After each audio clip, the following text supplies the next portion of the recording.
Recently, they found a whole bunch of beer sunk in a ship in the Baltic Sea. Finnish researchers right now are taking a look at it to see whether they can take the yeast and all the other kind of microflora that's in that out and brew with it. It's caused a real big beer geek kind of sensation this week, and a lot of the media is talking about it. We got talking about it here yesterday at the brewery, and what's kind of cool about this stuff is that the beer that they found is in kind of stasis. It was very, very cold water, and so they say these beer bottles, when they open them, are still foamy, so there's still some activity, and sea water hasn't gotten into them and messed them up. So the interesting thing about this from a brewing point of view is that this beer predates Louis Pasteur. Louis Pasteur did a lot of his work in the 1850s, and he was absolutely pivotal in the development of modern beer.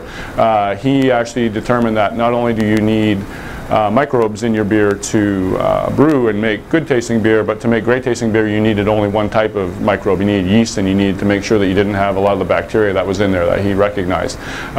Before Louis Pasteur, beer was a real kind of microbiological soup. There was mostly brewing yeast was in there. There'd be a lot of wild yeast in there. There'd also be a lot of bacteria that was in there that wouldn't cause any disease or anything. It wouldn't make you sick, but what it would do is give a real kind of house character, give a background to the beer, and each brewery would have its own house character. The character of the beer that came out of a brewery up till the early 1800s was really dictated by the yeast that was used, the techniques that were used, the equipment that was used, and the raw material that was used, but also the house character, the character of the microflora that lived in the brewery and lived in the beer.